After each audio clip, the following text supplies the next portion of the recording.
Stop throwing your money at OnlyFans, my dude. I'm talking to you. You know who you are. One of the fun facts about me is from 2018 to 2019, I actually didn't get groceries a single time. And I don't have the receipts to prove it. Cheers to that. Stay scrappy, my friends. Ugh. Okay, nobody told you to live at a 1-bed, 1-bath studio luxury apartment in New York City, Seattle, LA, the Bay Area. That was a choice. Did I tell you to live there? That's a choice. You didn't want a roommate? That was a choice. So there's trade-offs with everything. Take ownership and live with your decisions.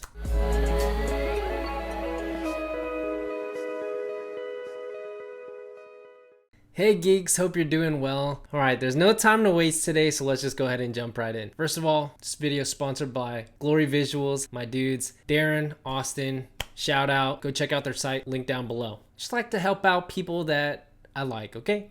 Today, I think I'm gonna go on a quick rant, and I think it's imperative that you pay attention. Unless you have no anxieties, for some reason you are filthy rich in your early 20s and 30s, or you just don't have a care in the world. It'd be nice to be you right now. But for the rest of us plebs, listen up. Is it plebs? Plebes? Plebs? Now, since it's mukbang Monday, mukbang, I gotta eat something. The idea of this is you grab some food, spend 10 minutes with me, we eat together, we learn together. That sounds fun. But today I'll be eating that Special K yogurt edition. First things first, not a psychopath. Everybody knows milk comes second. You happy? Got that 2%. But did you know that the majority of Asians are actually lactose intolerant? Studies and sources show anywhere from 2/3, so about 66%, to 95% of all Asians should not be drinking milk. Learn something new. So growing up, we drank a lot of soy milk. My dad would actually make soy milk. Maybe we'll have him do that. Seems like you guys really like my dad on the channel because that was the most minutes watched of all my videos. Go figure. Thanks, Dad. Shout out to you. So I'll explain why I'm doing this, why I'm eating cereal for dinner. But I've been told that smashing the YouTube algorithm prevents massive diarrhea. So if you wouldn't mind, that'd be much appreciated. Isaiah thanks you. But here we go.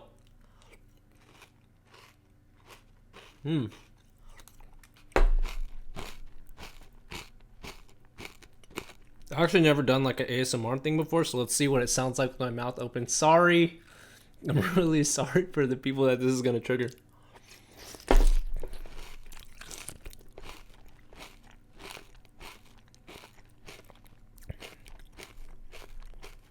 What do you think? All right, I gotta eat this before it gets soggy. I hate soggy cereal.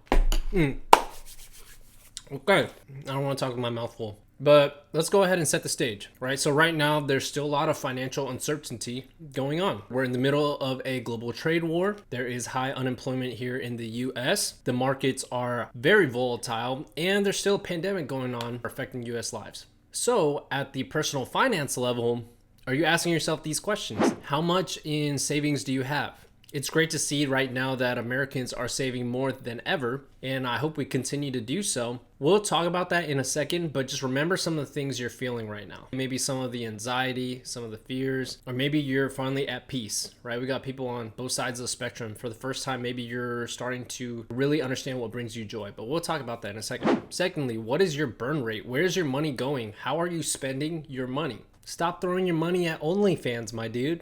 I'm talking to you. You know who you are. Thirdly, how much income do you have from your main job? Maybe a side gig, etc. And lastly, how much equity do you have in investments, real estate, businesses that you can tap into if needed? Oftentimes, this is not as liquid or accessible, but it's still important to calculate too. So as a very average 25-year-old dude, this is an exercise I've done with my own spending for you so that you can see some of the good and bads, and hopefully you can learn from that. But then I'm going to challenge you to do the same. Hit me up down in the comments if you have questions, or privately DM me. It's called personal finance for a reason. We all have different financial obligations. We're all in different financial situations, and we all have different financial habits. If you want to chat more, I'm here to listen, and hopefully I can help where I can if asked to. So I'm going to be very transparent with you because I think it's important that you see what I actually spend my money on. You can learn the goods and the bads. I don't track my budget all the time. As I was digging through all my different transactions, yikes, like pretty disgusted with myself sometimes. So let's take a look. TLDR, ultimately I learned by just 3 things. You, me, we all scream for ice cream. Truth of the matter is we could all probably increase our saving rates a little more. And you'll see Americans are starting to get a little more comfortable. Our savings rates have dropped from previous highs. Be smart. Don't get too comfortable. We're not out of the woods yet, okay? Uncle Roger. No, just kidding. Uncle Michael. We could all probably reduce our spending just a little, continue to live within our means. And look, I'm not naive. All of our situations are different. But the point I do want to drive home is that there are trade-offs on our discretionary spending. During this exercise, I started to ask myself, what things truly and actually bring me joy? Or as I like to call it, the happiness ROI calculator. And for me, that's just 2 things. One, I find a lot of joy in the meaningful relationships that I have. A lot of it apparently revolves around food. And you'll see I spend a lot of money on food. Not good. But I also think it's a cultural thing. We gather around a table, family style. We're sharing foods, sharing memories, catching up, goofing off. And honestly, there's nothing better, in my opinion, arguably, maybe traveling together. And secondly, for me, in terms of having the highest happiness ROI, is finding fulfillment in the work that I do, the work that I choose to do. And that's why I spend quite a bit of money on my LLC, because it makes me happy to entertain you guys. It makes me happy to know that I can help other people's businesses and help them have an online presence. And really, that's all that matters. What brings you joy? What makes you happy? Let me ask, what makes you happy? So this took a long time to put together. If you wouldn't mind smashing the YouTube algorithm as usual by either liking the video, subbing if you haven't, turning on your notifications bell if you like content like this, that's much appreciated. Thank you. So, drum roll. So now let's take a look at my numbers. I've always considered myself a financial minimalist, especially here in 2020, and I've made a concerted effort to reduce a lot of my unnecessary spend. I try to live a life free of stupid debt and lifestyle inflation, but I have plenty of room for improvement. So, are you ready? I don't know which side I'm gonna put it on. So here are my numbers averaged over the last 8 months, and I'm using data through end of August 2020. And I've broken it out into a donut pie chart for you. And keep in mind, this is an average, right? So there's months where I spent well over $5,000, which is ridiculous. And there's months where I spent less than 2K. So go figure, and we'll talk about that.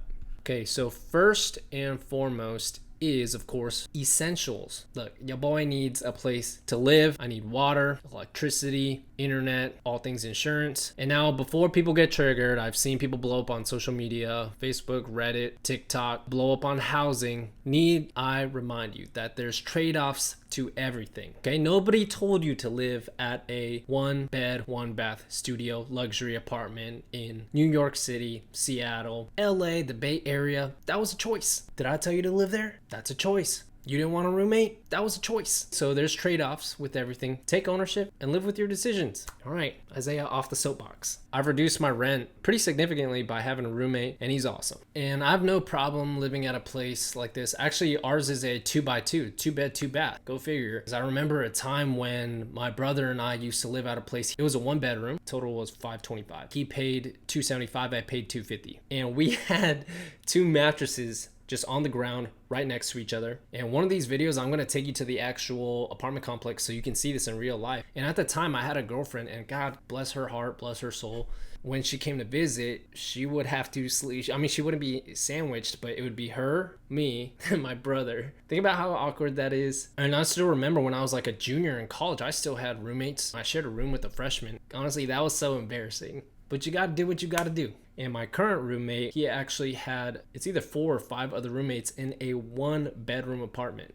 That's probably illegal, but the past is the past. Honestly, that's pretty crazy, and they never complained. Please stop complaining. So with that reduced rent, it allows me to travel, which is a passion of mine, because like a lot of you, I value new experiences. I tend to take jobs that allow me to travel, fly to other places to meet clients, and allow me to work from anywhere around the world. That's a trade-off which makes me happy. To me, it's never made a lot of sense to pay a high rent or mortgage, what have you. If your rent or your mortgage is so high that it restricts you and does not allow you to travel, see other places, to me, that feeling of being stuck would drive me crazy. So that brings us to the third section. Here's where I disappointed myself the most. Food and entertainment and miscellaneous, drinks, Ubers, going to theme parks like Disney, buying new things, climbing shoes. I recently got Chacos because I left my other pair in a different city. And then I got this massage thing. Check it out. Things like camping gear, new tarp, new tent. I like to stay outdoors. And lastly, this also includes gas. I recently got new tires, brake pads, etc., etc. Actually, a big chunk of this, due to business travel and expenses, is reimbursed by my company. So after I reconciled my receipts, this is actually what it looks like. So what you're seeing there is a more realistic number for my personal travel and a reduced amount on my food, entertainment, and miscellaneous spend. Isaiah pro tip, don't get a girlfriend. Because most of this food expense is whenever I go out to eat, it's not just me, you're paying for two. The fourth piece of the pie is my business expenses. So that's like electronics, latest hardware, software programs, all things websites. So hosting, domains, premium tools, plugins, and then contracting out work. So groceries, I'm pretty good about this. I used to just eat whatever they provided at work. And at the end of the day, I would hit up the fridge, bring a Tupperware, and take home dinner as well. So one of the fun facts about me is from 2018 to 2019, I actually didn't get groceries a single time. And I don't have the receipts to prove it. Cheers to that. Stay scrappy, my friends. Ugh.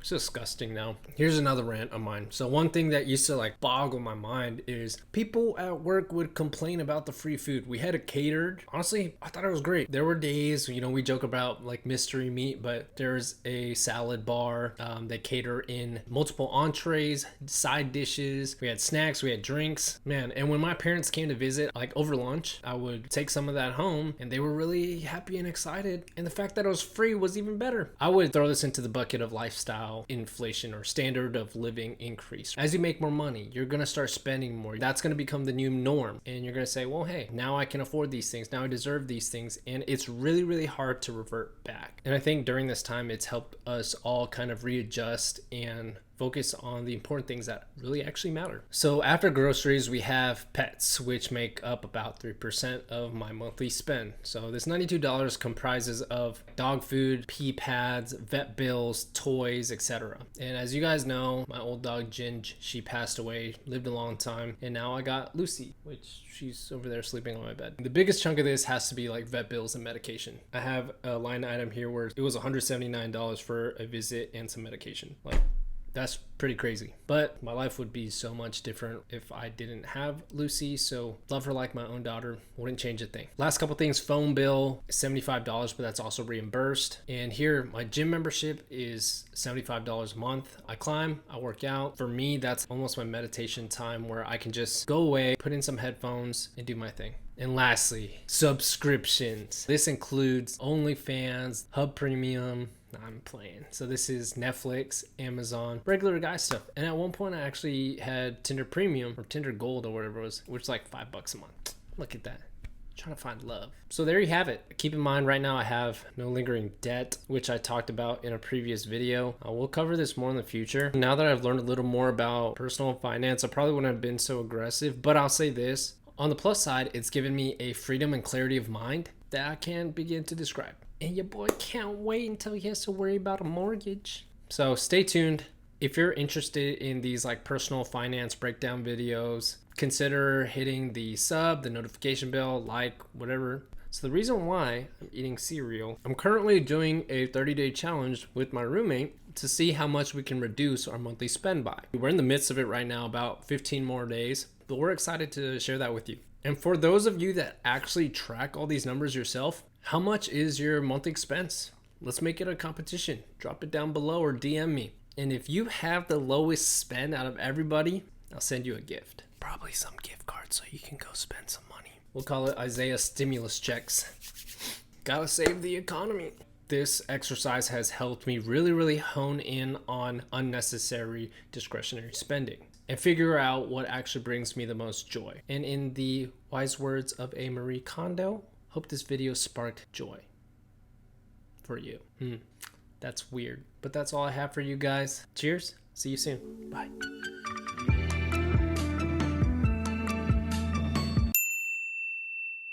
Mr. Yabadan!